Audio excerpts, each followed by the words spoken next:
IPL 12ನೇ ಆವೃತ್ತಿಯ ಮೊದಲ ಪಂದ್ಯ ಚೆನ್ನೈನಲ್ಲಿ ಇಂದು ನಡೆಯುತ್ತಿದೆ. ಚೆನ್ನೈ ಸೂಪರ್ ಕಿಂಗ್ಸ್ ಮತ್ತು ರಾಯಲ್ ಚಾಲೆಂಜರ್ಸ್ ನಡುವಿನ ಹೈ ವೋಲ್ಟೇಜ್ ಪಂದ್ಯದಲ್ಲಿ ಟಾಸ್ ಗೆದ್ದ ಧೋನಿ ಪಡೆ ಬ್ಯಾಟಿಂಗ್ ಅನ್ನು ಆಯ್ಕೆ ಮಾಡಿಕೊಂಡಿದೆ.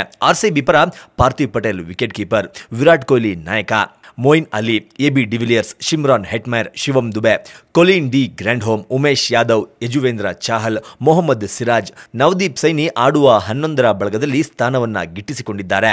ಇನ್ನು ಚೆನ್ನೈ ಸೂಪರ್ ಕಿಂಗ್ಸ್ ಪರ ಯಾವೆಲ್ಲ ಆಟಗಾರರು ಇಂದು ಕಣಕ್ಕೆ ಇಳಿದಿದ್ದಾರೆ ಎಂಬುದನ್ನು ನೋಡುವುದಾದರೆ Ambati Rayudu, Shane Watson, Suresh Raina, MS Dhoni, Kedar Jadhav, Ravindra Jadeja, Dwayne Bravo, Deepak Chahar, Shardul Thakur, Harbhajan Singh, Imran Tahir ಅವರು ಚೆನ್ನೈ ಸೂಪರ್ ಕಿಂಗ್ಸ್ ಆಡುವ 11ರ ಬಳಗದಲ್ಲಿ ಸ್ಥಾನವನ್ನ ಗಿಟ್ಟಿಸಿಕೊಂಡಿದ್ದಾರೆ. ಐಪಿಎಲ್ 12ನೇ ಆವೃತ್ತಿಯ ಮೊದಲ ಪಂದ್ಯ ಚೆನ್ನೈನಲ್ಲಿ ನಡೆಯುತ್ತಿದ್ದು ಇನ್ನೇನು ಕೆಲವೇ ಕ್ಷಣಗಳಲ್ಲಿ ಪಂದ್ಯ ಆರಂಭಗೊಳ್ಳಲಿದೆ. ಒಂದು ಕಡೆ ಕಳೆದ ಬಾರಿಯ ಚಾಂಪಿಯನ್ ಆಗಿರುವ ಚೆನ್ನೈ ಸೂಪರ್ ಕಿಂಗ್ಸ್ ತಂಡ ಅದೇ ಹುಮ್ಮಸ್ಸಿನಲ್ಲಿ ಇಂದು ಕಣಕ್ಕೆ ಇಳಿದಿದ್ರೆ, ಒಂದು ಬಾರಿಯೂ ಸಹ ಕಪ್ಪನ್ನ ಗೆಲ್ಲದ ಆರ್ಸಿಬಿ ತಂಡ ಈ ಸಲ ಕಪ್ಪು ನಮ್ದೆ ಎನ್ನುವ ಹುಮ್ಮಸ್ಸಿನಲ್ಲಿ ಕಣಕ್ಕೆ ಇಳಿದಿದೆ.